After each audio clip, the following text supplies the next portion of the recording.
purpose of this call, bro, you're one of the OGs in the community. I mean, joined during the live cohort. We're fresh out of, just getting involved in the SDR world. Probably weren't like the best fit at the time to join the community. Like you're probably a little premature in your like, SDR journey and all of that stuff. But man, when was that? That would have been the summer of 24. We're going into spring of 26 here. So we got 2 years under our belt, dude. Crazy, like how fast time flies. But why don't you, I want to keep this pretty laid back and just kind of like go through your journey from like, where you were before joining the community, some of the, reasons that you joined, some of the struggles and troubles and just like trials and tribulations that you went through, how you eventually sort of overcame those, found your niche, found your vein, and then where you're at today. And I'll hit you with some other questions as we go. Does that sound good? Gotcha. So I joined a cohort. I was an SDR for maybe a year. About a year before.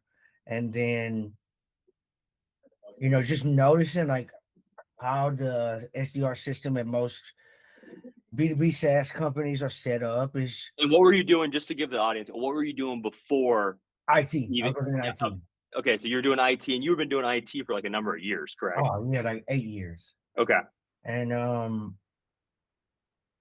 then something happened in my company, and I had to go back out into the job market. And I had 8 years experience, but I didn't know exactly how to communicate my value to the marketplace. Mm. So I was like, what is a good way to do that? And there's no other better way than being tied directly to revenue. Mm-hmm. And so that's what kind of prompted me to become SDR. Plus also I seen an AE, he prospected me, and me being in IT. Yeah.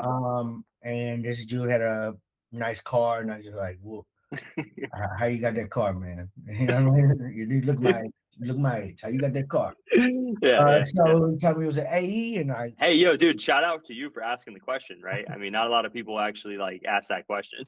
Yeah, I was like, hey, stop me if I'm overbearing or It's like that Wolf of Wall Street scene. Yeah. Right? Or he's like, hey man, like I see we're in the same apartment building. Like you driving this nice car over here, got the nice suit on. Like, what do you do, bro? What do you do? How much you made? If you show me how much you show me you made that, I'll quit my job right now. I'm calling my uncle right now and quitting my job. So yeah, and that's what I did. And I was like, what? Just make a couple phone calls, book a couple meets. It's a piece of cake. Yeah. Rude awakening. Yeah. It's not as easy as I initially thought. And I think that was like probably one of my biggest hurdles is I wasn't such a personable person at first. And being cold calling people just brought an immense not fear, but the feeling that I'm bothering somebody. You know, right? Like I'm a hindrance or bearance over this person.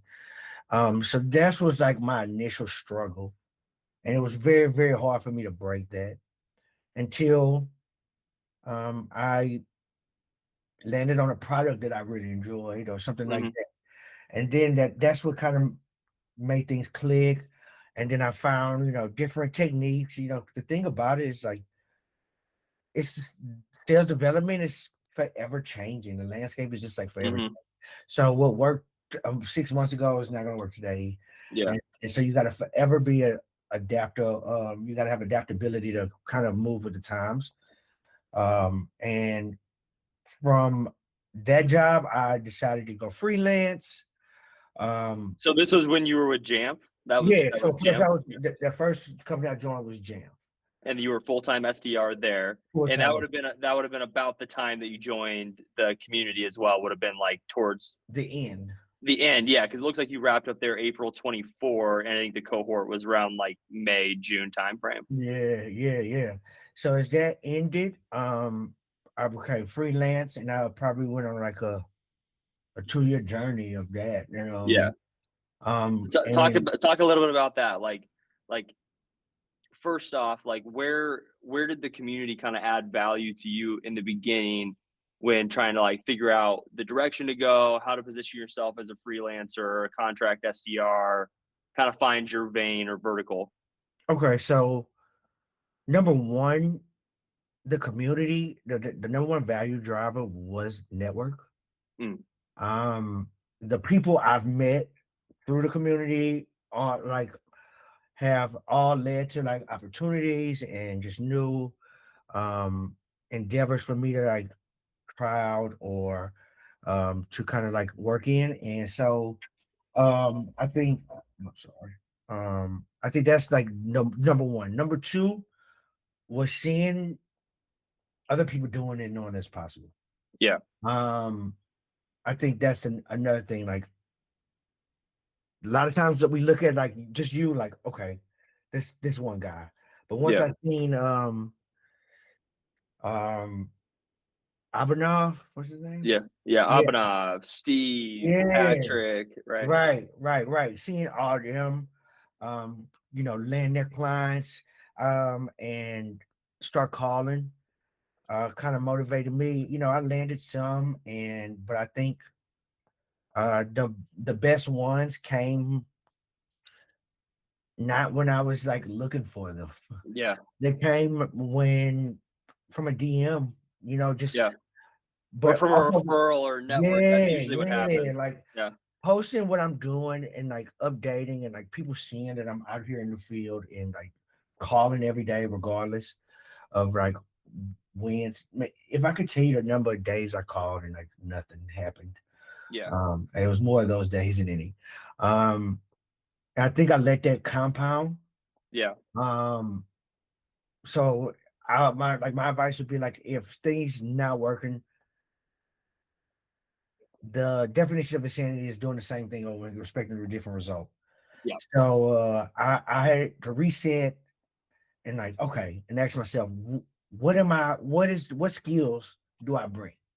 It's besides just cold calling. What skills do I bring to generate revenue? yeah. And that's when we found Clay. I think around that time, and I started just every day, like just in Clay, like Hmm. because at that time that was probably like the only like avenue for like rev ops type stuff. Yeah, And so I started to get a little bit better day by day. And I was like, well, maybe I can use this to help empower my prospecting for cold calling. yeah, And found some good companies and used the Clay to kind of personalize like pitches and openers for cold calling. And I ended up landing like a really, really good company called Hathor that's recently just got acquired. nice. They were prospecting to video gaming. I'm a big gamer. I just started it was a good fit, and I Yeah, probably and for Jamf I hit my quota, but that was like it. That was the yeah, first time I got to experience like going over and like bonuses and spiffs, and it just came from like I was interested in what they did and interested in the customers they had. So yeah, that's I think probably another big driver is like go after industries and companies that even if you're familiar with, but you want to learn about, that's not going to bore you. Because yeah. a lot of times, if you don't believe in a product, it's gonna like show on the phones.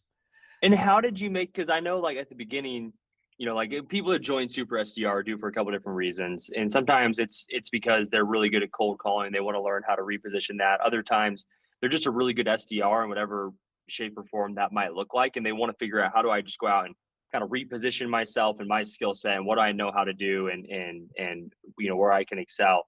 And so, like, talk about like just some of the mindset stuff you went with like, going through the cold calling ups and downs and just trying to figure out like, is this the right thing for me? Should I be doing something else? And just kind of how you navigated that. Cause there's probably a lot of people that are going to listen to this and they're just like, man, like what should I be doing? What should I be focused on? Am I doing the right thing? Am I barking up the right tree, so to speak? Am I focused on the right industry, or should I be calling? Should I be emailing? Should I be doing rev ops? Take us through that journey for you a little bit. Right. So I would say the focus and mental aspect of this is by far like the most challenging part. It's Yeah. not even making the cold calls. It's about showing up the same every day. So like Hmm. I would say I would do a campaign for myself, 90 days, 60 days in, I will review. Okay, where I'm at. How many calls did I make? How many meetings did I book? Did any deals or opportunities come from it? And what could I do to incrementally get better? Yeah. Um, and if that was changing the script, if that was changing the list, uh, I'm going to make a small change, do another 30 days or another week, and then I'm gonna look at the results and see where I'm at and see if I gain ground, if things got better, things got worse. And so like changing one variable at a time. And then I would say that after about the first like 2, 3 clients I took on were per meeting, just Yeah. because like I just needed to get some reps in. Um, and I booked some, but as you know, per meeting usually isn't the best route because if they're paying if they could book their own meetings, then they would. Yeah. They wouldn't need me. Yeah. So, Yeah. And there's no skin in the game. So if they're not right. paying up front, there's no skin in the game. They're not gonna enable you in they book the meeting, Yeah. So um once I did a Hathor was the first one I landed, that was per conversation about. Hmm. And that's what changed everything for me. Um, following like the Ryan Reiser bucket system, Hmm. follow ups, and just become a little bit more disciplined and structured when it comes to um, how I go about planning cold calling and planning out my day.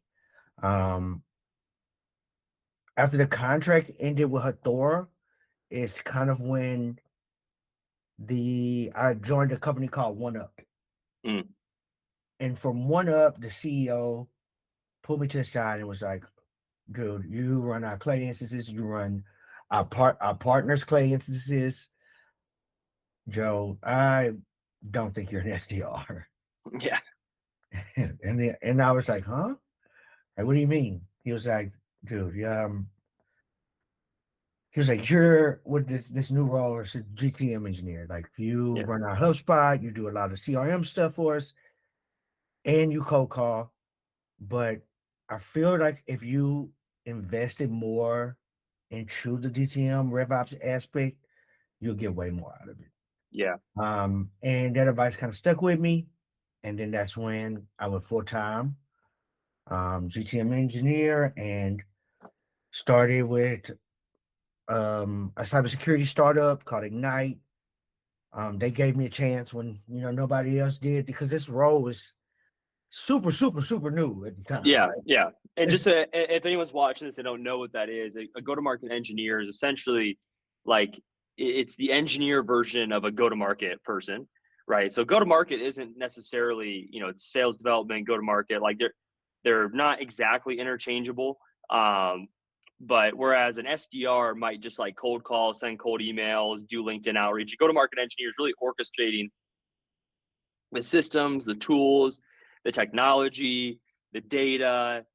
It's really revenue operations or go-to-market operations, right? It's about understanding like how do the pieces need to fit together to move efficiently to get to where we're trying to go as effectively as possible. And so what Joe's saying is that like he realized after a little while of closing some clients and doing some fractional SDR gigs, that like, hey, where I'm really good at is actually, and because your client kind of shined some light on it for you, it was like, hey, where you're actually really good is on the go-to-market engineering side of things, and that sounds like it's what you should focus on, right? And I think there was always kind of like that innate pull within you that you kind of knew, like, hey, this is the area that like I'm more aligned with.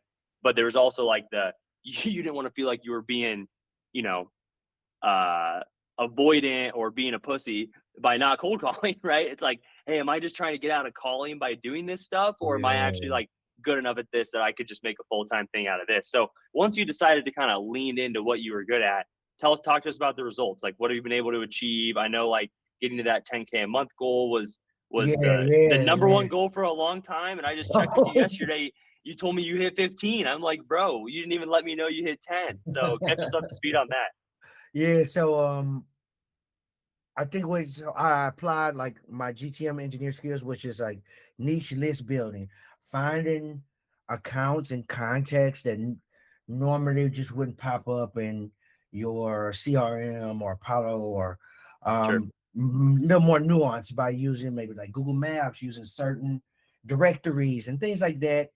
And I built a Upwork automation tool, which is essentially just it pipes in all of like the jobs on Upwork, and I look for the ones that was mentioned in HubSpot, Salesforce, Clay, and made those come straight to me.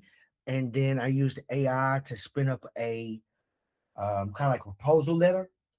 And in Upwork, uh, if you're not first, you're last. So like I just had to be first, and then I started noticing that I could charge way more there than I was for my local clients. So Interesting. Yeah. yeah, they would have a set rate, but then I would send them a proposal of like what the entire list build, maybe project build would be. And I started finding doing myself, projects for about 3 to 5K. Um, was about around the sweet spot. I still would take some that were doing 1,500 or 1,000 to just add to it, but I was landing consistently, maybe 2 to 3 people doing 3 to 5K a month. Yeah.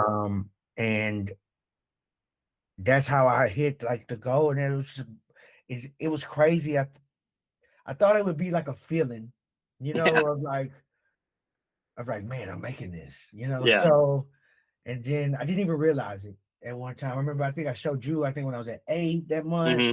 and then I went from the next month, I just did way more.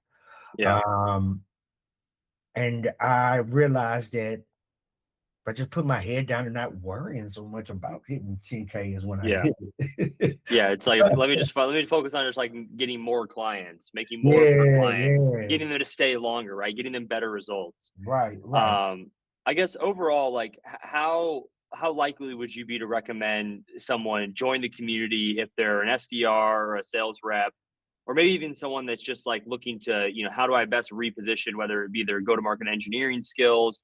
Why do you think someone should listen to us or should join the community, or how likely would you be to recommend them to? Well, number one, it depends on where they're in their journey. Like I said, Yeah. number one is mentally, you gotta be there. Yeah. Um, it takes a lot more than people think to Yeah. to to move the needle.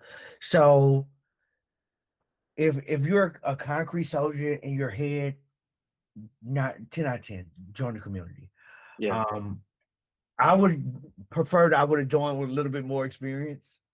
But Uh, I mean, the fact that you didn't, I mean, do you right, think that right, it kind of pushed you outside your comfort zone, made you do more, right. showed Yeah, you yeah, what yeah, was yeah, yeah. showed you what was possible? It took me a little longer than normally than Yeah. other people. So Yeah.